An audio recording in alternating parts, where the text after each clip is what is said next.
ಚಾಲನೆ ಕೊಡ್ಬೇಕಂತ ಇದ್ದೀವಿ. ದಕ್ಷಿಣ ಅಯೋಧ್ಯೆಯಾಗಿ ಮಾಡ್ತೀವಿ ಅಂತ ಹಿಂದೆ ಹೇಳಿದ್ರಿ ಸರ್. ನೋಡಿ, ಅದಕ್ಕೆ ಸಾಕಷ್ಟು ರೀತಿಯಲ್ಲಿ ನಾನು ಮತ್ತೆ ಡಿ ಕೆ ಸುರೇಶ್ ಅವರು ಪ್ರವಾಸೋದ್ಯಮ ಸಚಿವರ ಹತ್ರ ನಾವು ಕೂತಿ ನಾವು ಮಾತಾಡಿದ್ವಿ, ಚರ್ಚೆ ಮಾಡಿದ್ವಿ. ಒಂದು ಪವಿತ್ರವಾದಂತ ಒಂದು ವಿಗ್ರಹನ ಮಾಡಿ ಅಲ್ಲಿ ರಾಮದೇವ್ರ ಬೆಟ್ಟದಲ್ಲಿ ಮಾಡೋಣ ಅಂತ ಹೇಳಿದ್ವಿ. ಅದಕ್ಕೆ ಸರಿಯಾದ ರೀತಿ ಸ್ಪಂದನೆ ಸಿಕ್ಲಿಲ್ಲ. ಮುಂದಕ್ಕೆ ನೋಡೋಣ ಅಂತ ಹೇಳಿದ್ರು. ಸೊ ನೋಡೋಣ, ನಮ್ಮ ಕೈಲಾದಷ್ಟು ಇವತ್ತೇನು ನಮ್ಮ ಕ್ಷೇತ್ರದಲ್ಲಿ ಏನ್ ಮಾಡಬೇಕು, ನಮ್ಮ ಜನಕ್ಕೆ ಏನ್ ಮಾಡ್ಬೇಕು, ಆ ರಾಮದೇವ್ರ ಬೆಟ್ಟಕ್ಕೆ ಭಕ್ತಿಪೂರ್ವಕ ಏನ್ ಮಾಡ್ಬೇಕು ಅದನ್ನ ಮಾಡಿ. ಯಾರಿಂದ ಸ್ಪಂದನೆ ಸಿಕ್ಕಿದೆ? ಪ್ರವಾಸೋದ್ಯಮ ಸಚಿವರಿಂದ ಸರಿಯಾದ ರೀತಿ ಸ್ಪಂದನೆ ಸಿಕ್ಲಿಲ್ಲ. ನೋಡೋಣ, ಮಾಡೋಣ ಮುಂದಕ್ಕೆ ಅಂತ ಹೇಳಿ ನಾನು ಒಂದು ವರ್ಷದಿಂದ ಕೇಳ್ತಾ ಇದ್ದೀನಿ. ನೋಡೋಣ. ಬಿಜೆಪಿ ಗವರ್ಮೆಂಟ್ ಇದನ್ನ ಇಶ್ಯೂ ಎತ್ಕೊಂಡಿತ್ತು ಸರ್. ಆ ಸಂದರ್ಭದಲ್ಲಿ ತಾವು ಹೇಳಿದ್ರಿ ಸರ್, ಇದನ್ನ ಯಾರು ಮಾಡ್ಲಿಲ್ವಲ್ಲಣ್ಣ. ಬಿಜೆಪಿ ದಳ ಕಾಂಗ್ರೆಸ್ ಅನ್ನೋದಲ್ಲ, ದೇವ್ರು ಮುಖ್ಯ, ಶ್ರೀರಾಮಚಂದ್ರ ಮುಖ್ಯ.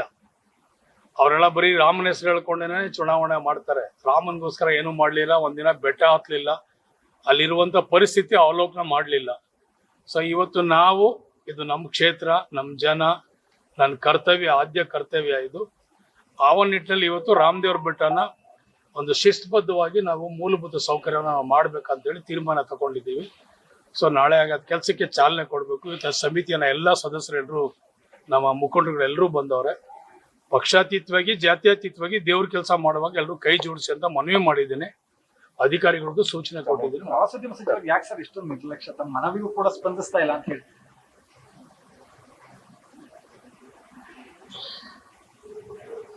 ನೋಡಿ, ನನ್ನ ಹತ್ರ ಅದಕ್ಕೆ ಉತ್ತರ ಇಲ್ಲ. ನಾನು ಕೇಳ್ತೀನಿ, ಬೇಡ್ತೀನಿ, ಮನವಿ ಮಾಡ್ತೀನಿ, ನನ್ನ ಕರ್ತವ್ಯ ನಾನು ಮಾಡ್ತೀನಿ. ಕೊಡೋದು ಬಿಡೋದು ಅವ್ರ ಇಷ್ಟ. ತಂದಿದ್ದೀನಿ, DCM ಗಮನಕ್ಕೂ ತಂದಿದ್ದೀನಿ. ನಮ್ಮ MP ಸಾಹೇಬ್ರು ಅವಾಗ ಪವರ್ ಅಲ್ಲಿ ಇದ್ರು, ಆ ಸಂದರ್ಭದಲ್ಲೂ ಕೂಡ ಅವ್ರಿಗೆ ಕರ್ಕೊಂಡೋಗಿ ಇಂಥ ಒಳ್ಳೆ ಜಾಗ ಇದು, ನಾವೆಲ್ಲ ಮಾಡ್ಬೇಕಂತ ಕರ್ತವ್ಯ ಅಂತ ಹೇಳಿದೆ. ಮಾಡ್ಲಿಲ್ಲ, ನಾವೇ ಮಾಡೋಣ. 2 ಕೋಟಿ ರೂಪಾಯಿ ಸರ್ ಈಗ ನೋಟಿಸ್ ಕೊಟ್ಟಿದ್ದಾರೆ ಡಿ ಕೆ ಅದ್ರ ವಿಚಾರವಾಗಿ. ಸರ್ ಈಗ ತಾವು ಏನ್ ಹೇಳಬಾರ್ದು ಅಂತ ಹೇಳಿರ್ಲಿಲ್ಲ, ಒಂದು ಆಸೆಯನ್ನ, ತಮ್ಮ ಅಭಿಲಾಷೆಯನ್ನು ವ್ಯಕ್ತಪಡಿಸಿದ್ರಿ. ನಿಮಗಿಂತ ಕಾಂಟ್ರವರ್ಸಿ ಸ್ಟೇಟ್ಮೆಂಟ್ ಗಳನ್ನ ಬೇರೆ ಸಚಿವರುಗಳು, ಶಾಸಕರುಗಳು ಕೊಟ್ಟಿದ್ರು. ಎಲ್ಲಾನು ಬಿಟ್ಟು ಇಕ್ಬಾಲ್ ಹುಸೇನ್ ಅವ್ರಿಗೆ ಮಾತ್ರ ಯಾಕೆ ನೋಟಿಸ್ ಅನ್ನೋದು? ನೋಡಿ, ಕೊಡ್ಲಿ. ನಾವು ನಮ್ಮ ನಾಯಕರು, ಪ್ರದೇಶ ಕಾಂಗ್ರೆಸ್ ಸಮಿತಿ ಅಧ್ಯಕ್ಷರವರು, ಅವ್ರಿಗೆ ಆ ಅಧ್ಯಕ್ಷ ಸ್ಥಾನದಲ್ಲಿ ಕೂತು ಯಾರನ್ನ ಬೇಕಾದ್ರೂ ಶಿಸ್ತುಬದ್ಧವಾಗಿ ಕ್ರಮ ತಗೊಳ್ಳಕ್ಕೆ ಅವ್ರಿಗೆ ಶಕ್ತಿ ಇದೆ, ಕೊಟ್ಟಿದ್ದಾರೆ ನನಗೆ. ನಾನು ನನ್ನ ಹೇಳಿಕೆ ನಾನು ಬದ್ಧವಾಗಿದ್ದೀನಿ. I stand by my words ಇದ್ದೀನಿ. ನಾನು ಶಿಸ್ತನ್ನ ಉಲ್ಲಂಘನೆ ಮಾಡಬೇಡ್ದು. ನಾವು ಹೈಕಮಾಂಡ್ ಬಿಟ್ಟಿದ್ದ ವಿಚಾರ ಇದು. ಹೈಕಮಾಂಡ್ ತೀರ್ಮಾನ ಮಾಡ್ತೀವಿ ಅಂತ ಹೇಳಿದ್ದಾರೆ. ನನ್ನಲ್ಲೇನಿತ್ತು ನಾನು ಅದನ್ನ ಮನವರಿಕೆ ಮಾಡಿಕೊಟ್ಟಿದ್ದೀನಿ. ಆಯ್ತು, ನಾನು ಇನ್ ಮೇಲೆ ಹೇಳಿಕೆ ಕೊಡಲ್ಲ ಅಂತ ಹೇಳ್ಬಿಟ್ಟು ಎಲ್ಲರಿಗೂ ಬಿಟ್ಟು ನಿಮಗೆ ಅಂತ ಅದನ್ನ ತಾವೇ ಅವ್ರಿಗೆ ಕೇಳಬೇಕು. ನನಗೆ ನೋಟಿಸ್ ಕೊಟ್ಟಿದ್ದಾರೆ, ನೋಟಿಸ್ ಉತ್ತರ ಕೊಡ್ತೀನಿ. ನನಗೆ 7 ದಿವಸ ಕಾಲಾವಕಾಶ ಮಾಡಿಕೊಟ್ಟಿದ್ದಾರೆ.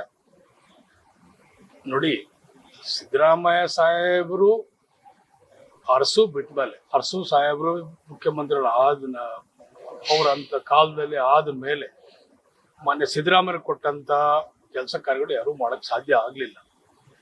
ಕೃಷಿ ಭಾಗ್ಯ, ಅನ್ನ ಭಾಗ್ಯ, ಪಶು ಭಾಗ್ಯ, ಕ್ಷೀರ ಭಾಗ್ಯ, ಶಿವ ಭಾಗ್ಯ, ಶಾದಿ ಭಾಗ್ಯ, ಎಲ್ಲಾ ವರ್ಗ ಜನರಿಗೆ ಜೊತೆ ತಗೊಂಡು ಹೋಗಿದ್ದಾರೆ. ನಾನು ಕೂಡ ಸಿದ್ದರಾಮಯ್ಯವ್ರ ಹತ್ರ ಬಹಳ ತೀರಾ ಹತ್ತಿರವಾಗಿದ್ದೀನಿ. ನಾನು ಹೇಳ್ತಾ ಇರೋದು ಬೇರೆಯವ್ರಿಗೊಂದು ಒಂದು ಅವಕಾಶ ಸಿಕ್ಲಿ. ತಾವು ಒಂದು 5 ವರ್ಷ ಮಾಡಿದ್ದೀರಿ, ಮತ್ತೊಂದು 2.5 ವರ್ಷ ತಾವು ಮಾಡಿದ್ದೀರಿ. ಬೇರೆಯವ್ರಿಗೊಂದು ಅವಕಾಶ ಸಿಕ್ಲಿ ಅನ್ನೋ ಏಕೈಕ ಉದ್ದೇಶ ಅಷ್ಟೇ, ಬೇರೆ ಇನ್ನೇನಿಲ್ಲ. ಶಿವಕುಮಾರ್ ಅವರು ಶ್ರಮ, ಬೆವರು, ಹೋರಾಟ, ಸಂಘಟನೆ ಎಲ್ಲ ಮಾಡಿದ್ದಾರೆ.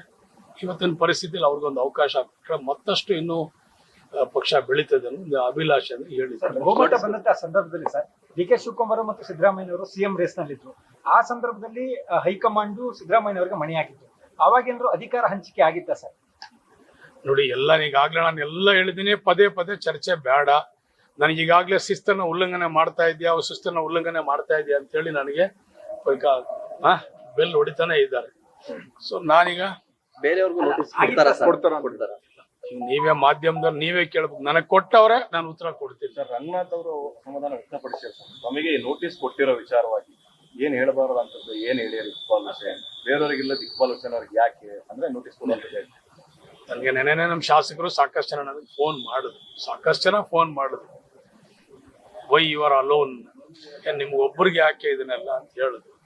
ನನಗೆ ಗೊತ್ತಿಲ್ಲಪ್ಪ, ನೀವು ಅದನ್ನ ಕೇಳ್ಕೊಳ್ಳಿ ಅಂತ ಹೇಳಿ ಆದ್ರೂ ನಿಮ್ ನಿರ್ಧಾರ ಒಂದಿನ ಸ್ವಲ್ಪ ಬೆಂಬಲ ಇದೆ. ನಾನು ಅದಕ್ಕೆ ಬದ್ಧವಾಗಿ ಇರ್ತೀನಿ ಸರ್. ಸುರ್ಜೇವಾಲ ಅವ್ರ ನಾನು ಜೊತೆ ಕೊನೆ- ಸರ್, ಸುರ್ಜೇವಾಲ ಅವ್ರ ಜೊತೆ ಇದನ್ನೇ ಮಂಡಿಸೋದು ನಾನು ಸರ್ ಅಂತ ಹೇಳಿ ಏನ್ ಏನ್ ಹೇಳಿದ್ರು ಹೇಳಿದ್ರು ಸರ್ ಅವರು? ಹೇಳಿದ್ನಲ್ಲ, ನಾನು ಏನು ಸ್ಟ್ಯಾಂಡ್ ಬೈ ಇದ್ದೆ, ನಿಮ್ಗೆ ಏನ್ ಹೇಳಿದ್ದೆ ಅದನ್ನ ಹೇಳಿ. ಅಲ್ಲ, ಅವ್ರೇನ್ ಹೇಳಿದ್ರು ಸರ್? ಸುರ್ಜೇವಾಲ ಅವ್ರು ಏನ್ ಹೇಳಿದ್ರು? ಹೈಕಮಾಂಡ್ ಬಿಟ್ಟು ವಿಚಾರ ನೀವೆಲ್ಲ ಯಾಕೆ ಮಾತಾಡ್ತೀರ ಅಂತ ಹೇಳಿದ್ರು.